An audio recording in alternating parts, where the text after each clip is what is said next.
আমি প্রথমে একটু জনাব ফজলুর রহমান আপনার কাছে যেতে চাই। ফজলুর ভাই, আপনি আমি সরাসরি বলি, আপনি এখানে আসবেন এই ঘোষণার পোস্টে দর্শকদের মধ্যে অনেকে মন্তব্য করেছেন যে আপনি আওয়ামী লীগের এজেন্ট। কেউ বলছেন আপনি বিএনপিকে আওয়ামীকরণ করতে চাইছেন। আমাদের প্রশ্ন, আপনি যেভাবে বক্তব্য রাখছেন সম্প্রতি, এই বক্তব্য কি আপনার দল আপনাকে সমর্থন করছে কিনা বা আপনার দলের পক্ষ থেকে কেউ কোনো কিছু বলছে কিনা?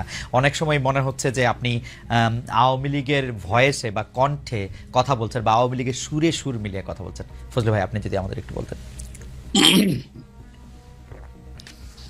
আপনি যে প্রশ্নটা করেছেন, এক নম্বর হলো, আমি আওয়ামী লীগের সুরে কথা বলি, আমার দলকে আওয়ামীকরণ করার চেষ্টা করছি। এত বড় মানুষ যে আমার কথায় বিএনপি আওয়ামী লীগের আওয়ামীপন্থী হয়ে যাবে, তাহলে তো আমার মতো এত বড় মানুষ আর এই দেশে নাই। আসলে আমি যদি আমার দলের বিরুদ্ধে কথা বলতাম, তাহলে তো আমার দল তো একদিন আমাকে জিজ্ঞাসা করতো। আপনারা কি কোনো পত্রিকায় বা কোনো টকশোতে বা কোনো ইউটিউবে দেখেছেন যে আমার দল আমাকে জিজ্ঞাসা করেছে যে আপনি কেন এই রকম কথা বলেন?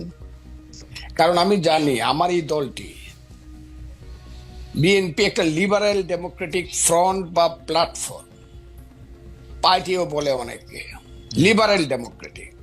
এই দলটি গড়ে উঠেছে একজন নেতার নামে, বা একজন নেতা যার নাম শহীদ প্রেসিডেন্ট জিয়াউর রহমান। উনি দলটি প্রথমে উদ্যোগ নিয়ে গঠন করেছিলেন। তখন আমি ওই দলে ছিলাম না, এটা না থাকাটা কোনো অপরাধ না। আমি তখন ছাত্রলীগের প্রেসিডেন্ট ছিলাম বা ছাত্রলীগ করতাম বা আওয়ামী লীগ পন্থী বা বঙ্গবন্ধু, সেটা ভিন্ন ব্যাপার। কিন্তু আমি আওয়ামী লীগ ছেড়ে যখন আমি বিএনপিতে গেলাম, সবকিছু জেনে শুনেই বিএনপি আমাকে ওখানে নিয়েছে। এবং বিএনপিতে যখন 2018 সনে আমাদের নেত্রী, দেশ নেত্রী বেগম খালেদা জিয়া জেলে চলে যাবেন 8ই ফেব্রুয়ারি 2018 সন, এর 5 দিন আগে 3রা ফেব্রুয়ারি লা মেরিডিয়ানে একটা মিটিং হয়েছিল উত্তরায়। ওখানে বাংলাদেশে শুধু আমাদের নেত্রী, দেশ নেত্রী বেগম খালেদা জিয়া সবাইকে বলেছে, আমি শুধু আজকে একজনের বক্তব্য শুনবো, ফখরুল ইসলাম আলমগীর, তুমি অ্যাডভোকেট ফজলুর রহমানের নাম ঘোষণা করো। কাজে যিনি সব আমার মাথার উপরের সমস্ত স্থায়ী কমিটির নেতাকে রেখে শুধু ফজলুর রহমানের বক্তৃতা শুনতে চায়, আমার কথায় দলের ক্ষতি হবে এবং দল আমার কাছে জানতে চাবে আমি কি বলেন। না, এটা দর্শকদের কথা। আমাদের মনে হয় যে আমি ওই দর্শকদেরকে চিনি।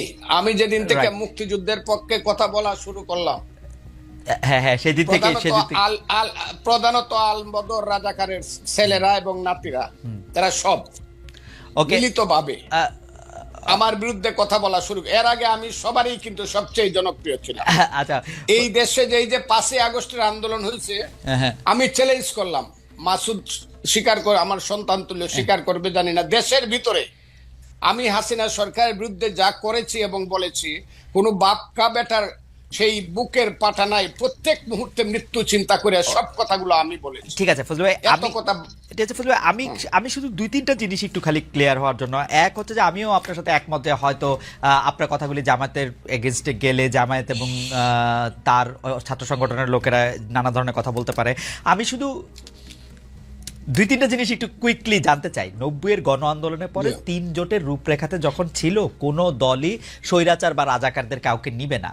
বিএনপি সবার আগের থেকে গিয়ে যখন তাদেরকে নিল, বা 2001 সালে যখন তাদেরকে পতাকা দিল গাড়িতে, তখনও কি আপনি একইভাবে প্রতিবাদ করেছিলেন? আমি প্রতিবাদ করা না করার প্রশ্ন না, তখন আমি বিএনপি করতাম না। তখন আমি বাংলাদেশে কৃষক শ্রমিক জনতা লীগ নামে কাদের সিদ্দিকী সাহেবকে নিয়ে, বীরুত্তমকে নিয়ে আমি একটা নতুন দল করেছিলাম, যার নাম কৃষক শ্রমিক জনতা লীগ। এবং 2001 সনে আমি গামছা মার্কার নমিনেশন নিয়ে, গামছা মার্কা নিয়ে ইলেকশন করে আব্দুল হামিদের সাথে কন্টেস্ট করে, অনেকে বলে পাশ করছিল, গণায় আমি ফেল করছিলাম, তাদের গণায়। আমার কথাটা বুঝেন, আমার ওইটা আপনি দেখে নেন, আমার সাথে গামছা মার্কা এবং নৌকা মার্কা ভোটের ডিফারেন্স কত ছিল। যা হোক, আমি সেটা বলতে চাই না।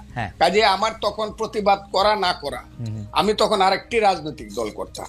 এখন যদি আপনি আমাকে আইসা 26 বছর পরে জিজ্ঞাসা করেন না। আপনি প্রতিবাদ করছিলেন কিনা। আমি তো সেদিন বিএনপি করতাম। ওকে, এটুকে আমার জানার ছিল। আপনি যখন বিএনপিতে জয়েন করেন তখন কি এই ব্যাপারগুলিকে এভাবেই দেখে আসতেছেন? তো আপনি যখন বক্তৃতা দিচ্ছেন, বেগম জিয়াও শুধু আপনাকে শুনতে চাচ্ছেন, তখনও কি আপনি এই ব্যাপারগুলিকে এইভাবেই পাশে আসছেন? কেন আমি এই প্রশ্ন করছি, আমরা কিন্তু দেখেছি যে বিএনপির বর্তমানে যিনি ভারপ্রাপ্ত চেয়ারম্যান আছেন, তিনি বঙ্গবন্ধুকে পাক বন্ধু বলেছেন একাধিকবার। তো সেইটা আপনার রাজনীতির সাথে ঠিক নাকি বিএনপি একটি বহু মতের দল? আমি বলি বিএনপি, আমি বললাম বহুমতের প্ল্যাটফর্ম। এখানে অনেক ফুল আছে এই বাগানে, আচ্ছা। অনেক ধরনের ফুল আছে। ওকে। আমি সেখানে গেছি এবং কথা বলেই গেছি। তখন তারেক রহমান সাহেব দেশে ছিলেন না। ওকে। আমি যখন বিএনপিতে গেছি, দুনিয়ার কেউ বিএনপি করে না 2006 সনের নভেম্বরের পরে। আমার কথাটা খুব বুঝার চাই, কেউ বিএনপি করে না। হ্যাঁ। জামাতও বিএনপি থেকে সরে গেছে। আমি যখন বিএনপিতে গেছি তখন তারা দূরে দূরে চলে গেছে, 1-11 আইসা গেছে। আমার কথাটা বুঝেন, আমি তখন কিন্তু বিএনপিতে গেছি দুঃসময়ে, এবং আমি সব কথা বলে গেছি। আমার কথাটা খুব ক্লিয়ার। আমি দেশনেত্রী বেগম খালেদা জিয়া কি বলবো কি করব আমি ক্লিয়ার বলে গেছি। আমি আপনার দল করব, আপনি আমাকে চান। দেখেন উনি কিন্তু এখনো জীবিত, কাজে উনি কথাটা লন্ডন থেকেও শুনবেন, সবাই শুনবে। আমি ওনাকে বলছি, আপনাকে আমি সাংঘাতিক পছন্দ করি, মারাত্মক ভাবে। যখন আমি ছাত্রলীগের প্রেসিডেন্ট ছিলাম তখন আপনাকে আমি ভীষণ পছন্দ করতাম। আপনার নিজস্ব চিন্তাধারার জন্য আপনি সব মানুষকে সম্মান করেন। তবে নেত্রী, আপনি যদি আমাকে নেন, একটা কথা বলে যায়, আমি কোনো কারণে মুক্তিযুদ্ধের আদর্শের বাইরে যাব না। মুক্তিযুদ্ধের আদর্শের বাইরে যাব না। আমার মতো করে আমি কথা বলবো। এতে যদি আপনি আমাকে নেন নিবেন, না হলে নিয়েন না। আমি সব কথা বলেই গেছি। কিন্তু ওকে, আপনারা, আমার মনে হয় যে ফজলু ভাইয়ের কথা আমরা সবসময় শুনে আসতেছি, দর্শকরাও আজকে একটা পরিষ্কার হলো।